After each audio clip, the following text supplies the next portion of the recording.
श्री हरिवंश। श्री राधा वल्लभ लाल की जय। श्री राधा वल्लभ श्री हरिवंश।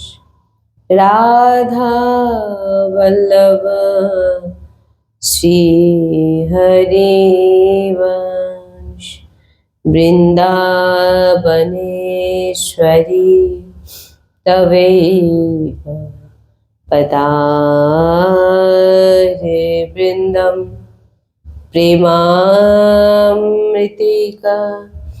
मकरन्धरसोगपूर्णं हृत्तर्पितं मधुपते स्मरतापमोग्रं निर्वापयात् परं शीतलमाश्रयामि। रसघनमोहनमूर्तिं विचित्रकेलिमहोत्सवोल्लासितं राधाचरण विलोलिता रुचिराशिखण्ड हरिं वन्दे। श्री राधा वल्लभ लाल की जय। सद्गुरुदेव भगवान की जय।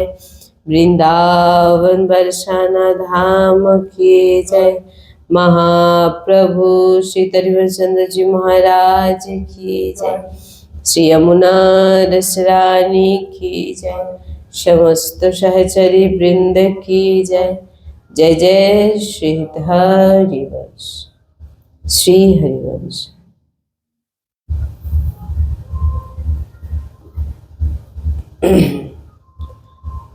तस्यहं सुलभ पार्थ।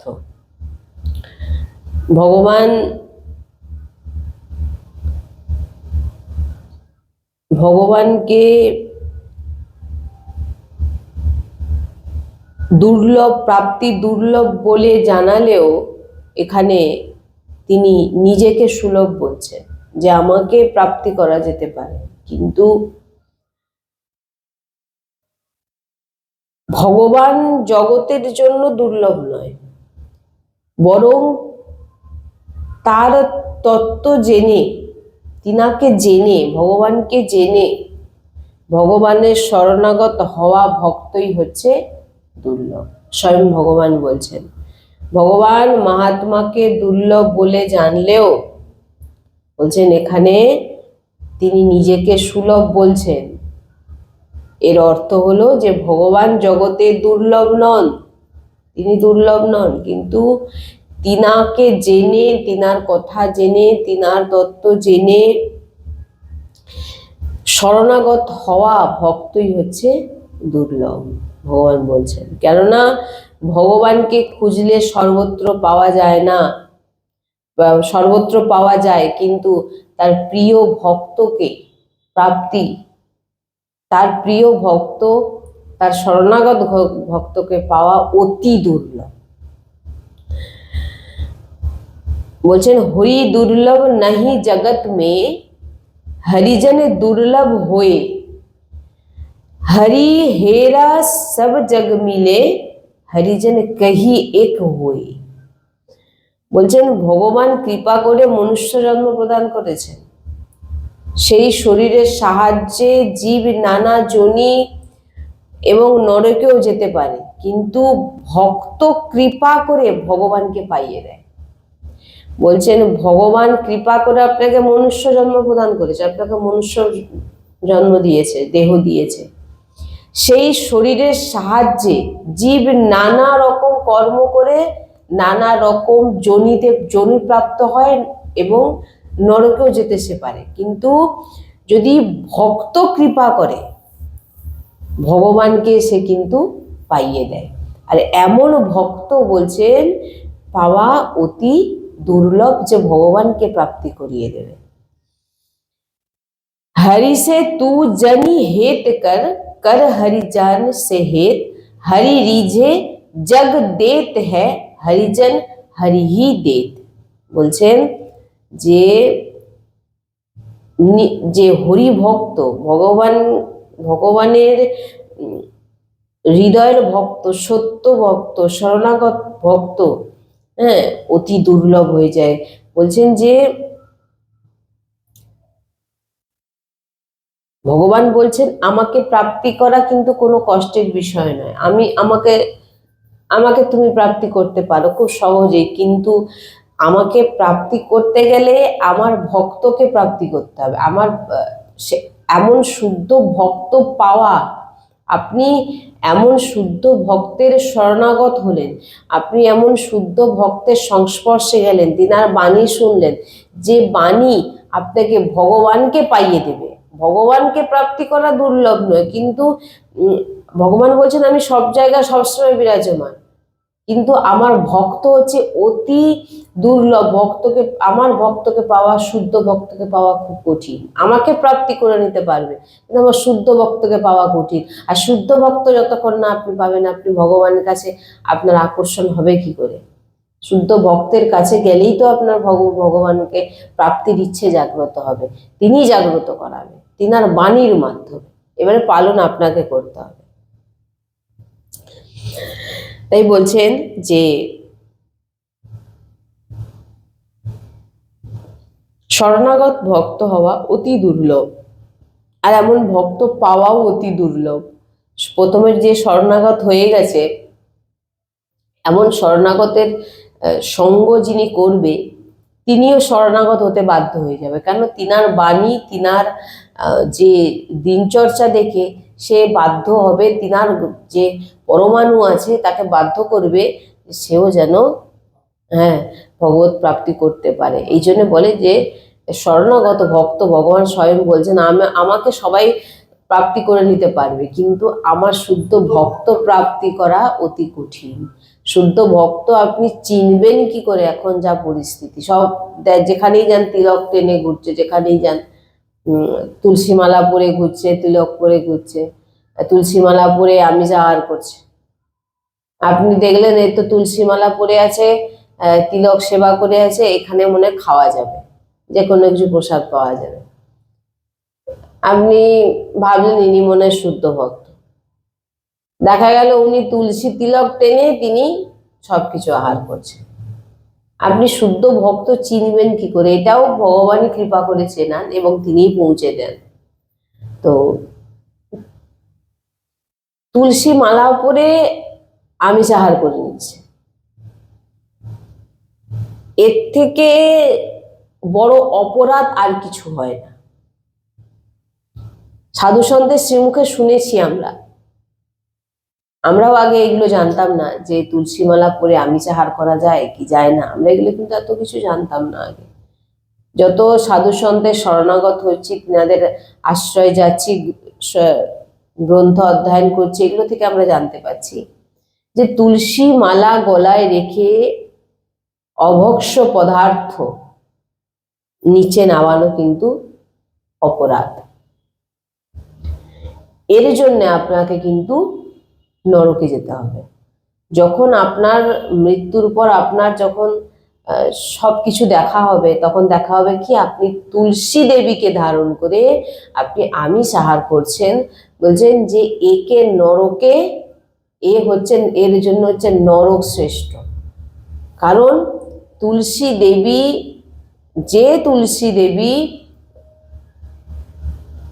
ভগবানের অতি প্রিয় তুলসী, যাকে আমরা গলায় ধারণ করছি, রাধারানীর সখী তুলসী, রাধারানীর সেবাতে যিনি থাকে, তিনাকে আপনি গলায় ধারণ করছেন। মানে তুলসী এত পবিত্র যে তুলসীকে গলায় রেখে, বা কেউ যদি মারা যাচ্ছে, হয়তো সে সারা জীবন অনেক পাপ করেছে, কিন্তু মৃত্যুর সময় যদি কেউ ওই জ্বলন্ত তার চিতাতে যদি একটু তুলসী কাঠ যদি তাতে ফেলে দেওয়া হয়, বলেন তার কিন্তু কল্যাণ হয়ে যাবে। হ্যাঁ, তাকে নরকে তো যেতে হবে না, তার কল্যাণ হয়ে যাবে। বলছেন তুলসী গলায় মালা রেখে প্রাণ, আমরা ভক্ত কি চাই? যে মৃত্যুর সময় যেন গলায় তুলসী মালা থাকে, আর মুখে যমুনার জল থাকে, মাথায় বৃন্দাবনের রজ থাকে, হ্যাঁ, তো এত পবিত্র যে আমাদের ভগবত প্রাপ্তি করে দিতে পারে। এগুলো যদি আপনার গলায় থাকে, কণ্ঠে থাকে তুলসী মালা, কপালে থাকে ব্রজরজ, মুখে থাকে চরণামৃত, বলছেন আপনার কল্যাণ এবং ভগবত প্রাপ্তিতে বাধা হবে না, আপনি তো নরকে কখনোই যাবেন না। এবারে আপনি তুলসী মালাকে ধারণ করছেন আর আপনি বলবেন আমিষ আহারও করবেন।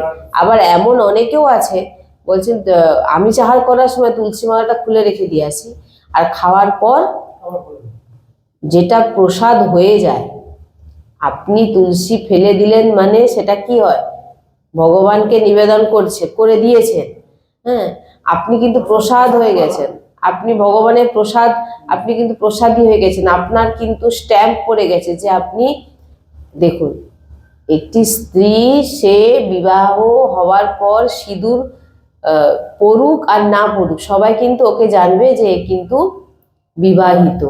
হ্যাঁ, সে ভালোই, সে সিঁদুর হয়তো একদিন লাগালো না, তাহলে কি তাকে অবিবাহিত মানা হবে না বিবাহিত মানা হবে? তাহলে আপনি যখন ভগবানকে মেনে নিয়েছেন, তুলসী পরে নিয়েছেন, এরপরে আপনি ভাববেন আমি খুলে রেখে দিয়ে আমি আর খেয়ে নেবো, আমার গলায় তো তুলসী মালা নেই, হ্যাঁ, তো এতে কোনো অসুবিধা নেই, আমার পাপ লাগবে না, আবার খাওয়ার পর গিয়ে পড়ে নেবো। বলছে এটা হচ্ছে তুমি ভুল ভাবছো। কারণ তুলসী যখন তুমি ধারণ করে একবার নিয়েছো, তোমার কিন্তু স্বামী ভগবান স্বয়ং হয়ে গেছেন। আপনার সরকার বলুন, আপনার বৃন্দাবনের সরকার বলা হয় রাধারানীকে, আপনার মালিক, আপনার স্বামী, আপনার ভগবান, আপনার ইষ্টের আপনি হয়ে গেছেন। এবারে আপনি যতই খুলে দিন স্ট্যাম্প কিন্তু আপনার উপরে পড়ে গেছে। তো এবারে আপনি বলবেন আমি গলায় সবকিছু নিয়ে সবকিছু খাবো, বলে তাহলে কিন্তু তোমার জন্যে নরকের দরজা, হ্যাঁ, এই জন্য বলছেন যে এখন শুদ্ধ ভক্ত পাওয়াই ভাবেন যে, বলছেন তার থেকে তুলসী না পড়াটাই ভালো। পড়বেন না সেটা ঠিক আছে, আপনি যা করছেন সেটা আপনার কর্ম অনুযায়ী আপনার যা হওয়ার হবে, কিন্তু এত বড় পাপ করার থেকে না পড়াই ভালো। যেটা আমরা শুনেছি যে তুলসী মালা গলায় রেখে, কারণ আমরা প্রমাণিত কথা কোনো মানে শাস্ত্র আর সন্ত মহাপুরুষের বাণী ছাড়া কোনো কথা বলি না, আমরা জানিও না আর বলিও না। আমরা যেটা জেনেছি এবং যেটা পড়েছি একদম প্রমাণিত, গলায় তুলসী রেখে তুমি কোনো রকম অভক্ষ্য পদার্থ তুমি ভিতরে প্রবেশ করাতে পারবে না। এবারে বলুন, আপনি দেখছেন তুলসী মালা পরে আছে, কে বোঝাবে? না সৎসঙ্গ জীবনে আছে, না কোনো কিছু আছে, দেখছেন 5 জন পড়ছে, 5 জন পড়ে বলছে তুলসী মালা পড়লে তোমার পাপ নষ্ট হবে, সে না জেনে পড়ে নিয়ে সমস্ত কিছু পড়লো। এবারে করা বলছেন মিথ্যা কথাও বলা, তুলসী মালা পরে ফোনে কথা বলছে, কোথায় আছেন? আমি এই তো ওর মুখ জায়গায়, আপনার ঘরের কাছে এসে হয়তো বিছানা থেকে উঠে তুলসী মালা গলায় রেখে মিথ্যা কথা বলছে। এইগুলোই হচ্ছে, এইগুলো কিন্তু তুলসী মালা পরে করা যাবে না। হ্যাঁ, একবার যদি শাখা সিঁদুর উঠে যায় একটা মেয়ের, এরপরে সে যে কাজটাই করবে সেটাই কিন্তু তাকে অসতী বলে প্রমাণিত করে দেবে। তাই জন্য তাকে সবসময় তার, যাতে সে সতী থাকে, তার স্বামী ছাড়া অন্য কোনো তার বিপরীত দিকে ভাবনা না যায়, তার চেষ্টা করতে হয় তাকে, বা সে সেইটাই করে, অন্য কিছু করে না। কিন্তু আপনি আজকে বললেন আমি প্রভুর আজ থেকে সবকিছু দেওয়া শৃঙ্গার আমি ধারণ করলাম, ধারণ করে এবারে আমি যখন মনে করলাম খুলে ফেলে দিলাম, যখন মনে করলাম যা ইচ্ছা করলাম, বলে এটা কিন্তু তোমাদের চলবে না। এই শুদ্ধ ভক্ত পাওয়াটাই হচ্ছে অতি দুর্লভ। তাই বলছে শুনে তো সবাই নেয় কিন্তু করে কজন, যেখানে যাচ্ছে কার হাতে কি না কি, হ্যাঁ, এগুলো শুদ্ধ আহার আমাকে ভিতরে প্রবেশ করাতে হবে কোনো। তাই বলছেন যে ভগবানের দর্শন লাভ করো, তাকে জানো, অথবা বলছেন যদি আপনি একবার শুদ্ধ ভক্তের সঙ্গ করে ভগবানকে জেনে নেন আর ভগবানকে প্রাপ্তির ইচ্ছে জেগে যায়, বলছেন আপনার পুনরায় আর দেহ ধারণ আপনার আর আপনার পুনর্জন্ম আর কিন্তু হবে না, একদম গ্যারেন্টি। আর যদি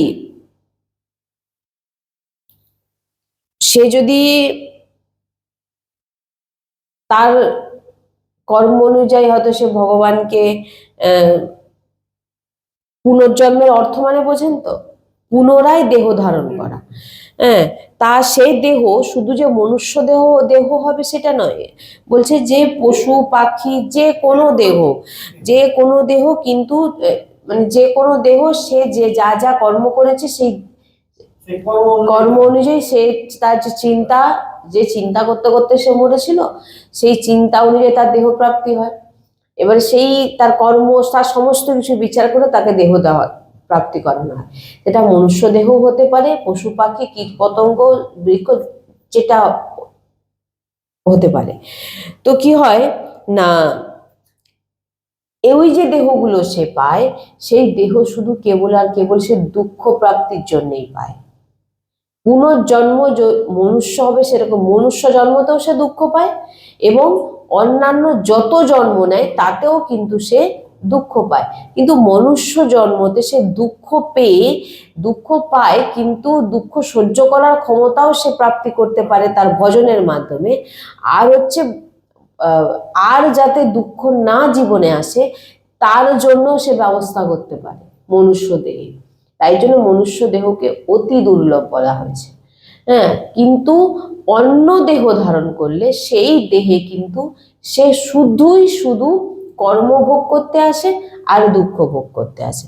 সে আর অন্য কোনো কিছুই এখানে তার সময় অনুযায়ী সে আসবে, দুঃখ ভোগ করবে, কষ্ট ভোগ করবে কর্মফল অনুযায়ী, তারপরে আবার তার দেহ শেষ হবে, সে আবার চলে যাবে আবার পুনরায় আবার, কারণ যেহেতু নতুন কর্ম নেই, আবার তাকে তার পরপর লিস্ট অনুযায়ী তার পরপর জনি সে প্রাপ্ত হবে। আবার কোন জন্মে তার ভগবান কৃপা করবে মনুষ্য জন্ম প্রাপ্তি করাবে সে ভগবানই জানে সেটা।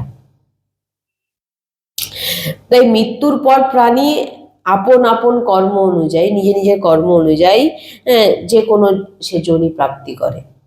আর জন্মের সময় গর্ভ থেকে যখন সে ভূমিষ্ঠ হয়, অনেক কষ্ট সহ্য করে তাকে ভূমিষ্ঠ হতে হয়। জীবন্ত মানুষের দেহের চামড়া তোলার কষ্টর মতো, বলছেন যে একটি বেঁচে থাকা মানুষের চামড়া যদি আপনি কেটে টেনে তোলেন যে পীড়া হয়, বলছেন সেই পীড়া যখন একটি শিশু ভূমিষ্ঠ হয় তাকে সেই পীড়া কিন্তু সহ্য করে এই পৃথিবীতে আসতে হয়। তাই সেই সময় যে দুঃখের বর্ণনা কেউ করতে পারবে না, সেই যে কষ্ট, সেই কষ্টের বর্ণনা কেউ করতে পারবে না, কারণ সেটার জানার, সে যে কষ্টটা পাচ্ছে তখন সে সামর্থ্য থাকে না তার বোঝার মতো, বা আপনাকে যে বোঝাবে, সে প্রচুর কষ্ট পাচ্ছে কিন্তু তার তখন সে বোঝানোর মতো ক্ষমতা থাকে না। তাই বলছেন জন্মের পরে শিশু অন্যের অধীনে থাকে। দেখুন কত কষ্ট, কোনো কষ্ট হলে সে কেবল কাঁদতেই থাকে, সে কাউকে বলতেও পারে না যে আমার এখানে ব্যথা হচ্ছে, বা আমাকে একটা মশা কামড়াচ্ছে, বা আমাকে কোনো কীটপতঙ্গ কামড়াচ্ছে, সে কিছুই বলতে পারে না, শুধু কাঁদতেই থাকে। একটু একটু করে বড় হলে তার নানা প্রকার খাদ্য খেলনার ইচ্ছে হয়, সেটি হলে সে বলছে, আবার না পেলে সে দুঃখিত হচ্ছে। একটি ছোট বাচ্চাও সেও দুঃখী হয়। সে কিসে দুঃখিত হয় না, সে তার মনের ইচ্ছে মতো সে যখন কিছু খেতে পাচ্ছে না, যখন কিছু খেলনা পাচ্ছে না, তখন তার দুঃখ হয়।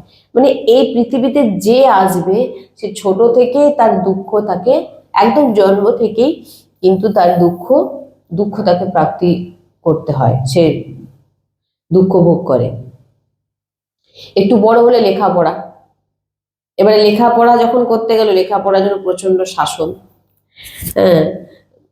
শাসন পেতে হচ্ছে, বাবা মা বকছে, দুঃখ পাচ্ছে, প্রেশার, চাপ যদি দেখেন জীবন, এটা কিন্তু সাধারণ জীবন নয়, পড়াশোনা প্রচন্ড চাপ নিয়ে পড়াশোনা করতে হয়। তো ফেল হয়ে গেলে বাবা মা মাস্টারের বকা, এও এক দুঃখ। আপনি ভাববেন না সাধারণ জীবন তাদের, ছোট বাচ্চা থেকে যখন সে বড় হয়। যৌবন প্রাপ্ত হলে নিজের রুচি অনুযায়ী সে বিবাহ না যদি হয়, সে যাকে বিবাহ করতে চাইছে তার সঙ্গে যদি তার বিবাহ না হয়, তাতে দুঃখী হলো। এবারে বিবাহ হলে স্বামী বা স্ত্রী যদি পছন্দ মতো না হলে তাতে দুঃখ হলো, তার আচার ব্যবহারের সঙ্গে তার মিল খেলো না, তাতেও দুঃখ। সন্তানের জন্ম হলে তাদেরকে পালনের জন্য এবারে দুঃখ। দেখুন, আপনি আপনি আপনার বাচ্চাকে মনের মতো জিনিস কিনে দিতে পারছেন না, কারণ আপনার অর্থ নেই, আর বাচ্চাও যেটা চাইছে সেটা আপনার কাছ থেকে পাচ্ছে না, সেও দুঃখী হচ্ছে। তাহলে ভাবুন, এখানে দুঃখে ভরা, এখানে আপনি দুঃখ। কন্যা সন্তান যখন বড় হয়, তার বিবাহ দিতে না পারলে মা বাবার ঘুম গেল। এই জন্য বলছে যে বৃদ্ধ হলে শরীর অসমর্থ হয়ে যায়, শরীর আপনার সঙ্গ দেয় না, তারপর নানা প্রকারের রোগ আক্রমণ আপনাকে করে, সহজে ওঠা বসা, এটা সেটা খাওয়া, এদিক ওদিক যাওয়া, সব কিছুই আপনার জীবন থেকে চলে যায়। এবং বৃদ্ধ হওয়ার পর বাড়ির অন্য লোকেরা আপনাকে নীচ করে কথা বলবে, বৃদ্ধ হয়ে গেছে, কিছু বেশি বকে, বেশি বোঝে না, বাইরের জগৎকে জানে না। যে বাবা মা বড় করলো তাকেই ঘুরে ঘুরে আবার বলছে তুমি বেশি বুঝে গেছো, তুমি বেশি জেনে গেছো, কটু কথা শুনতে হচ্ছে, এতেও দুঃখ। এই জন্য বলছেন যাতে এমন জন্ম আর না হয়, তার জন্য তুমি ভজন করো, পুনর্জন্ম যেন আর না হয়। আপনি ভাবুন, আপনার জন্মের সময় এত পীড়া, আবার যখন মৃত্যু আসবে তখনও কিন্তু সেই পীড়া, মৃত্যুর কথা শুনলেই ভয় লাগে। তাহলে মৃত্যু যখন আসবে, ভাবুন আমাকেও একদিন চলে যেতে হবে, আমাকেও একদিন, আমারও দেহকে একদিন জ্বালানো হবে, আমিও একদিন মরব। যখন এইগুলো ভিতরে আসে, তখন ভাবি যে যা কিছু সংসারের জন্য করছে মানুষ, এর এর লাভটা কি আছে? যদি দেখেন লাভটা কি আছে, তাই বলছেন যে আর যাতে জন্ম না হয় তার জন্য আপনাকে এক দুর্লভ সুযোগ আপনাকে দেওয়া হয়েছে, মনুষ্য দেহ দিয়ে আপনাকে সুযোগ দেওয়া হয়েছে যে এমন কর্ম আপনি করে নিন যাতে আপনাকে আর জন্ম না নিতে হয়।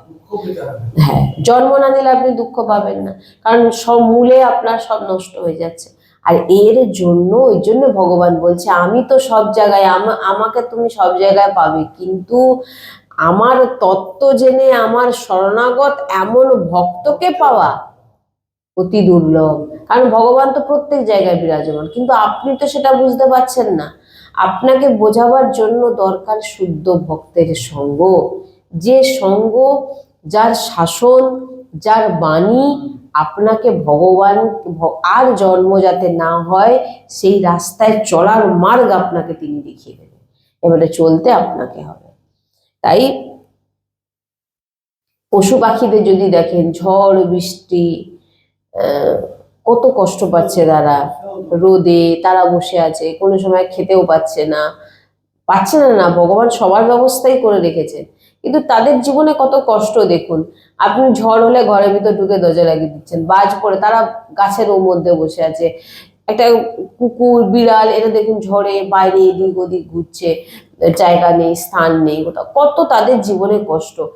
একটা অসুখ বিসুখ হলেও তারা, মানে এই যোনিগুলো বলছে যে এই যোনি প্রাপ্তি হলে বলছে তারা শুধু দুঃখ ভোগ করতেই জন্মায়। আর মনুষ্য জন্ম আপনি দুঃখ তো ভোগ করবেন, সুখ ভোগ করবেন, কিন্তু তার সঙ্গে সঙ্গে বলছে যে আপনি এইগুলোকে নষ্ট করার মতো কিন্তু আপনি সামর্থ্য রাখবেন, আর যাতে আপনার এই দুঃখ জীবনে না আসে, আর জন্ম যেন না হয়, তার ব্যবস্থাও আপনি করতে পারবেন শুদ্ধ ভক্তের সঙ্গ করে, পুনর্জন্ম যেন আর না হয়। এই জন্য বলেন যে মনের ভিতরে সবসময় ভিতরে একটা দৃঢ় বিশ্বাস রাখুন যে আমি যেখানেই থাকি, যে অবস্থাতেই থাকি, যদি কেউ রাধা রাধা বলছেন তাকে নিতে তার সহচরী আসবে, এটা জেনে নিতে হবে। যিনারাই রাধা নাম জপ করছেন, তিনাদের মৃত্যুর পর তিনাদেরকে সহচরীগণই আসবে নিতে, অন্য কেউ তিনাদের ধারে পাশেও আসতে পারবে না। এই জন্য বলছেন নিশ্চিন্ত হয়ে যদি শুদ্ধ ভক্ত পেয়ে যান জীবনে থাকে, যে ভক্তের মধ্যে লোভ নেই, কোনো কামনা বাসনা নেই, শুধু ভগবানের জন্য কি করবে চিন্তা করেন, ভগবানকে প্রসন্ন করার চেষ্টা করেন, যার বাণী শুনে আপনার জীবন পরিবর্তন হচ্ছে। এমনও তো আমাদের এই সৎসঙ্গ শুনে এমনও আমরা দেখেছি যে পরিবর্তন হয়ে প্রকটে এখানে এসে সৎসঙ্গ ইউটিউবের মাধ্যমে শুনেছে, জীবনে ধারণ করেছে, পরিবর্তন করেছে, তারপরে সে প্রকটে আমাদের এই ধামে এসছে। হ্যাঁ, কি বললাম বুঝতে পেরে এসছে না? আমাদের এখানে জীবনে একা ধারণ করেছে, আমিষ খেত, ইউটিউবের মাধ্যমে শুনে নিরামিষ খেয়েছে, নমালা জপ করেছে, হিচৌরাশি পাঠ করছে, সবকিছু নিজের স্বভাব সবকিছু পরিবর্তন করে তবে ধামে আসছে। তার মানেটা কি? যে সে মেনেছে, কোনো এক ভক্তের কথা সে হৃদয় দিয়ে মেনেছে। আর শুদ্ধ ভক্তের বাণী ছাড়া আপনি তার বাণীকে মানতেও পারবেন না। আপনি সাধারণ আপনি এমনি শুনুন না, যে কোনো কারো শুনুন, যিনারা হয়তো বলে না, আমরা বৃন্দাবনের অনেক সাধু সন্তের শ্রীমুখে শুনেছি এগুলো না, এবং আমার গুরুজি তো সবসময় বলেনি যে পয়সা দিয়ে যারা পয়সা চার্জ করে, মানে আমাকে এত টাকা দিতে হবে, আমি আমি পাঠ করতে যাবো, বা আমি ভাগবত করবো, বা আমি যাই করবো, বলছেন তারা তো আপনাকে শোনাবে, তার পাঠ শুনে আপনার চোখে জল আসবে, কিন্তু ভগবত প্রাপ্তি আপনার কোনোদিন হবে না। আপনি যখনই শুনলেন তখনকার মতোই, তারপরে যখন দুদিন পর আপনি ভুলে যাবেন। না, আপনাকে সবকিছুই বলবে, কিন্তু তার মধ্যে একটা জিনিস নেই তো না। তার মধ্যে কি নেই? তার মধ্যে এখন লোভ আছে, এখন অর্থ উপার্জনের জন্য সে ভগবানের নাম করছে, সে ভগবত প্রাপ্তির জন্য প্রথম তাকে দেখতে হবে। সে কিন্তু ভগবত প্রাপ্তির জন্য ভগবানের কথা বলছে না, সে অর্থর জন্য করছে, আর সে নিজের কামনা পূরণ করার জন্য সে এইসব শুনিয়ে ভগবানের কথা শোনাচ্ছে, দিয়ে সে অর্থ উপার্জন করছে। সে কিন্তু ভগবত প্রাপ্তির জন্য করছে না, আগে তাকে দেখতে হবে। সে কিন্তু তার ভাবনা কি, আগে নিজের ভাবনাকে দেখতে হবে, তারপরে সে যেটা বলবে সামনের ব্যক্তি শুনে সে তখন ধারণ করবে। নাহলে আপনাকে এমন ব্যক্তির সামনে আপনি তো বসলেন, আপনি শুনলেন, আপনাকে খুব চোখে জল এসে গেল, আপনার পাঠ শুনে খুব মন ভরে গেল, কিন্তু বেরিয়ে যাওয়ার পর আপনি কিন্তু ওটা আবার, কারণ তার যে একটা পরমাণু আছে, সেই পরমাণু কিন্তু যতটুকু সময়, কারণ তার মধ্যে আপনার মধ্যেও যে পরমাণু আছে তার মধ্যেও সেই পরমাণু আছে, শুধু পার্থক্য এটাই, সে আপনাকে ভগবানের দুটো কথা শোনাচ্ছে, সেই কথাটা শুনে কিন্তু আপনি ধারণ কিন্তু কোনোদিন করতে পারবেন না, আপনার জীবনে কোনোদিন পরিবর্তন হবে না, এটা জেনে নিন। না, বলবে, কারণ শাস্ত্র আপনাকে শোনাচ্ছে মানে শাস্ত্র তো আপনাকে পরিবর্তন করার কথাই বলবে, কিন্তু পরিবর্তন আপনাকে করতে হবে, আর সেই পাওয়ারটা কিন্তু সে আপনাকে দিতে পারবে না, তার বাণীর মধ্যে সে ক্ষমতা নেই, কারণ সে নিজে সেটা করে না। নিজে যে করবে, সে যখন বলবে, আপনার জীবনে দেখবেন হাজারো এরকম কথা হচ্ছে, ভাগবত কথা হচ্ছে, কীর্তন হচ্ছে, কত কিছু হচ্ছে, কিন্তু পরিবর্তন কোথায়? আজও সেই কারোকে দেখলে আপনার দুর্নাম করছেন, আজও সেই কারোকে দেখলে তার নিন্দা করছে, তাকে স্তুতি করছে, তার উপর হিংসা দ্বেষ, তার খারাপ চাইছে, কারোর কথা শুনে হৃদয় জ্বলছে। কোথায় পরিবর্তন হচ্ছে? আমি এত 100টা ভাগবত কথা শুনেছি, তাহলে তোমার মধ্যে পরিবর্তন নেই কেন?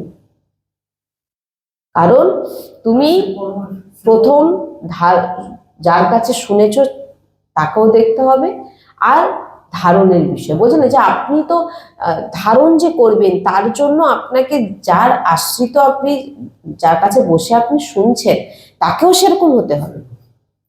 সে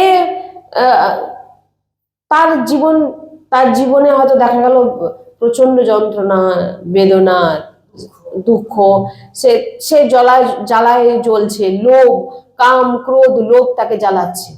আপনিও কাম, ক্রোধ, লোভ নিয়েই এসছেন, মাঝখানে ভগবানের কথা রাখা আছে, ভগবানের কথা আপনাকে শোনালো, সে ভিতরে ভিতরে তার জ্বলন, সে সেইটা আপনাকে শোনাচ্ছে, বলছে, আপনি শুনুন, খুব ভালো লাগলো, খুব আনন্দও পেলেন, কিন্তু বেরিয়ে গিয়ে আপনি আপনার পরিবর্তন কোনোদিন হবে না। কোনো গুরুজি শ্রীমুখে আমরা শুনেছি কোনো কথাবাচক বা কোনো পাঠক সামনের ব্যক্তির পরিবর্তন করতে, কোনো বক্তা সামনের ব্যক্তির পরিবর্তন করতে পারবে না।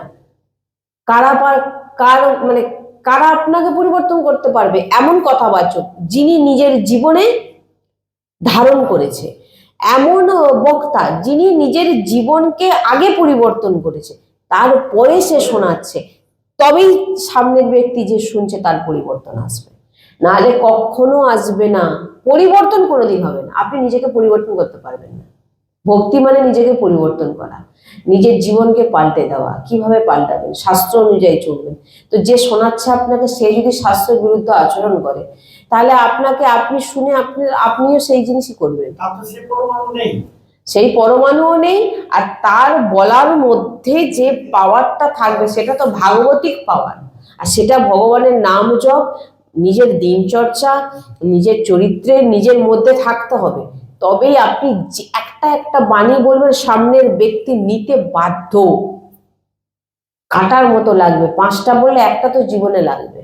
প্রতিদিন সকালবেলা নাম জপ কর, প্রতিদিন সবাই তো বলছে, যত তো শুনছেন, হাজার হাজার তো হচ্ছে, পরিবর্তন কোথায়? পরিবর্তন আমরা দেখতে পাচ্ছি না তো। ওই যে বললাম, তিলক সেবা করেছেন, মালা পরেছে, সবকিছু করছে, দাঁড়িয়ে দাঁড়িয়ে নিন্দা করছে, আমার এই মুখ সম্প্রদায়, সে বলে আমার অমুক। পরিবর্তন কোথায়? পরিবর্তন আনতে হবে নিজের জীবনে। কি পরিবর্তন? যা শুনছো সেটাকে ধারণ করতে হবে, আর ধারণ করার মতো সামর্থ্য আপনি পাবেন কোথায়? যার মুখে শুনছেন, তিনার এক একটা বাণীকে আপনাকে মানতে হবে, আর মানতে গেলে আপনাকে যে বলছে তাকেও মানতে হবে। সে যদি না অনুভব করে, আপনাকে কি অনুভব করাবে?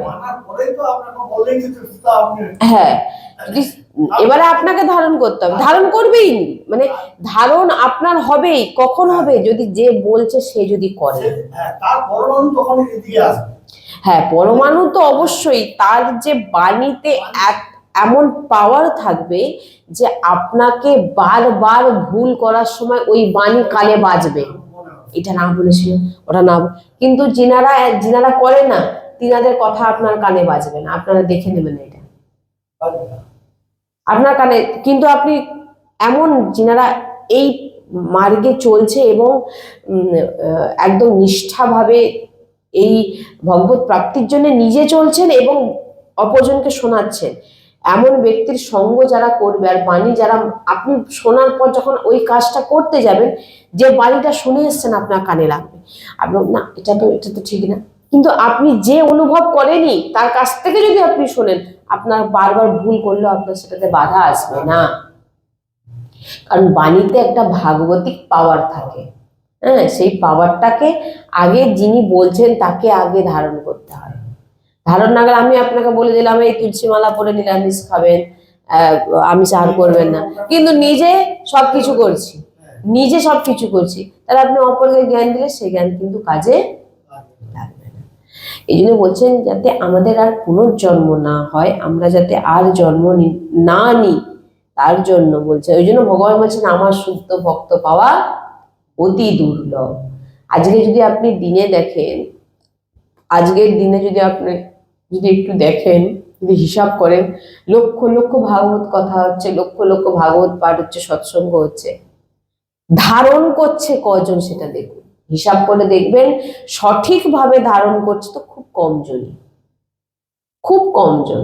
আমি 1% বলবো, কারণ সৎসঙ্গ শুনেও সেই একই ভুল, বারবার ভুল, নিন্দা, স্তুতি, অহংকার, কাম, ক্রোধ সব ভিতরে আছে। যদি আপনি এই সমস্ত জিনিসকে, কাম, ক্রোধ, লোভ, মদ, মৎসর, এসবকে যদি আপনি না ত্যাগ করতে পারলেন, তাহলে আপনি 1000 ভাগবত কথা শুনুন, 1000 সৎসঙ্গ শুনুন, আপনার কোনো লাভ হবে না। ওইটাই তো এখানে বলছেন ভগবান স্বয়ং, আমাকে প্রাপ্তি করা খুবই সহজ, কিন্তু আমার ভক্তকে প্রাপ্তি করা খুব কঠিন। কারণ আমার ভক্ত, আমার শরণাগত ভক্তকে প্রাপ্তি করা অতি দুর্লভ। তাই সবসময় চেষ্টা করার, ওই জন্য আমাদের ভিতরে এই ভাবনাটা আসা উচিত যে ভগবান যেন আমার আর পুনর্জন্ম না হয়, এটাই আমার শেষ জন্ম, আর এই জন্মে যেন এই লাগলে আমি তোমার কাছে যেতে পারি। কিছু আমি জানি না ভজন কতটা করি না করি, শুধু রাধা রাধাই বলতে জানি। আর কি যা যা বাণীগুলো শুনি, আমি সাহার যারা করছে তারা যেন প্রসাদ, শ্রীজির প্রসাদ গ্রহণ করে। আর নাম জপ, কি কথা আর বলা হয়, আমাদের এই জিনিসগুলো জীবনে ধারণ করে নিন। এই কটা জিনিস শ্রীজির প্রসাদ পাবেন ভগবত প্রাপ্তির জন্য। নাম জপ করবেন, আপনার জীবনের সমস্ত ভার শ্রীজির ওপর ছেড়ে দেবেন, তিনি তার ব্যবস্থা করবেন।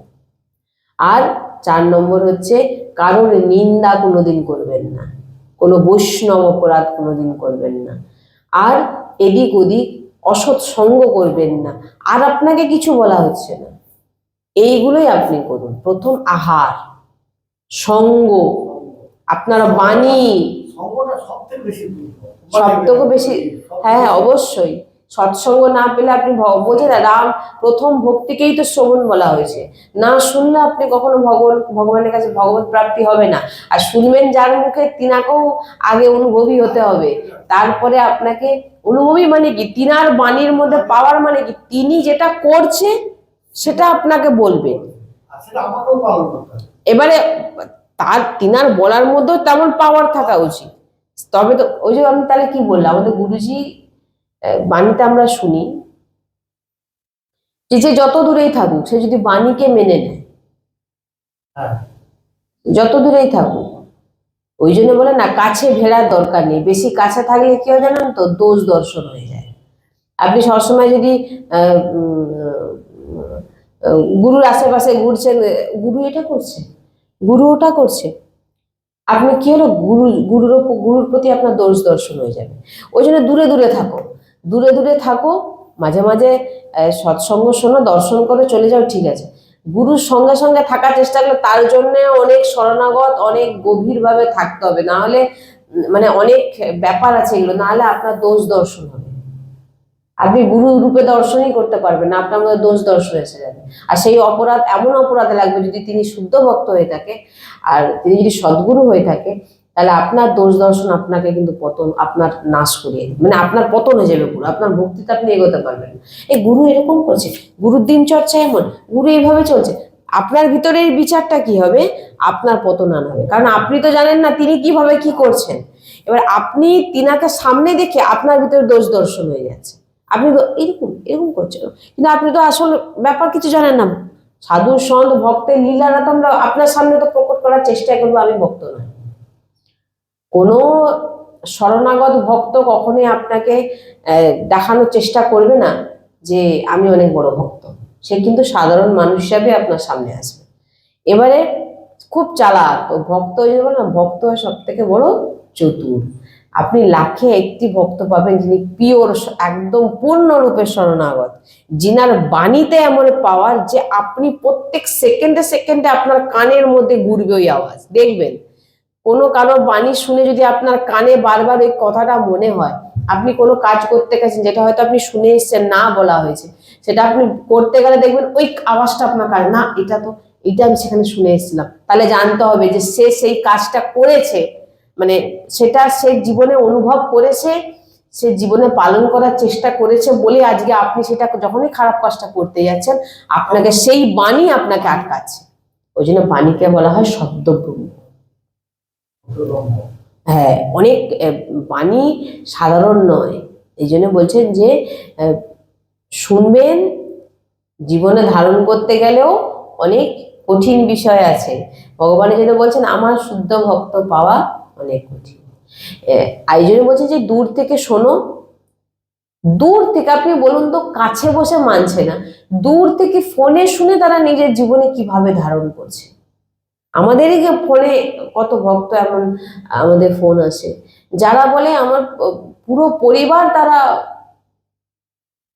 নিরামিষ প্রসাদ ভোজি হয়ে গেছে। কত ভক্ত এমন এখানে আসেনি কোনোদিন, সাক্ষাৎও দর্শন আমাদেরকে দেখেনি, এই ইউটিউবের মাধ্যমে দর্শন করেনি, এমনি ইউটিউবের মাধ্যমে আমাদের সৎসঙ্গ শুনেছে, সৎসঙ্গ শুনে নিজের জীবনে ধারণ করে পুরো পরিবার পরিবর্তন হয়ে গেছে।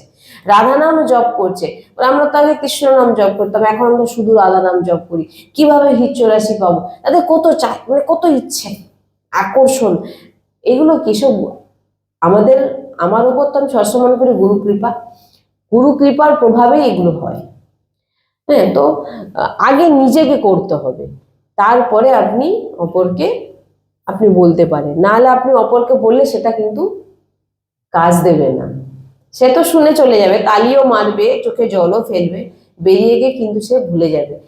সেই কাজটা আবার যখন সে করবে, যে অনুভব করেনি তার বাণী তার কানে কিন্তু গিয়ে পৌঁছাবে না। তাই শ্রীজির কাছে প্রার্থনা করুন যাতে হে শ্রীজি, এই দুঃখালয় যেন আমার আর জন্ম না হয়। আমি যেন আপনার চরণেই নিজেকে অর্পিত যেন আমি করতে পারি। আর এমন কোনো ভক্তের চরণাশ্রয় আমাকে করিয়ে দাও যাতে আপনাকে প্রাপ্তির রাস্তাটা আমাকে বলে দেয়। যেতে আমাকে হবে, কিন্তু বলে যেন দেয় তিনি, একদম সঠিক রাস্তা যেন বলে দেয়। আর এই যে বললাম কটা নিরামিষ যেগুলো আমাদের একদম মানা উচিত, শ্রীজির প্রসাদ পাওয়া, নিরামিষ নয় শ্রীজির প্রসাদ। আপনি নিরামিষ পান আর আমিষ পান, যদি নিরামিষ হয়েও যদি আপনি শ্রীজিকে ভোগ না দেন, সেটা কিন্তু আপনার কোনো লাভ হবে না। হ্যাঁ, শ্রীজির প্রসাদ পেতে হবে, রাধা নাম জপ করতে হবে, অসৎসঙ্গ করা যাবে না, সৎসঙ্গ করতে হবে, বাণীকে বিশ্রাম দিয়ে রাখতে হবে, খুব দরকারে বলুন, না হলে দরকার নেই বলা। আর সব থেকে বড় যেটা, যে অসৎ সঙ্গ যেন একদম না করা হয়। বুঝে শুনে যান, না তো ঘরে বসে রাধা রাধা জপ করুন, এদিক ওদিক কোনো যাওয়ার দরকার নেই। আপনার একজনকে বেছে নিন, তারই শুনুন, অন্য কারো শোনার দরকার নেই। আর যদি হ্যাঁ আপনার মনে হচ্ছে শুনুন অনেক সবার, কিন্তু মানুন একজনকে। হয়তো আপনি 50 জনকে শুনছেন, একজনকে হৃদয় এমন ধারণ করে রাখুন যে আমি ইনারই মানবো, ইনারই কথা আমার হৃদয়ে লাগছে। শুনুন সবার, মানুন একজনের। তাহলে সবার যদি মানতে চান, আপনার মিলবে না, তখন নিজেই বিভ্রান্তিতে পড়ে যাবে। ওই জন্যে এখানে ওই কথা, হ্যাঁ শুনুন সবার, মানুন একজনের, আপনার ভগবত প্রাপ্তি হয়ে যাবে। তাই শ্রীজির কাছে সবসময় প্রার্থনা করতে হবে আমাদের, যে আমার যেন এই জন্মেই আমাদের ভগবত প্রাপ্তি, শ্রীজিকে প্রাপ্তি যেন আমাদের হয়ে যায়। শ্রী রাধা বল্লভ লাল কি জয়। শ্রী হরিবংশ।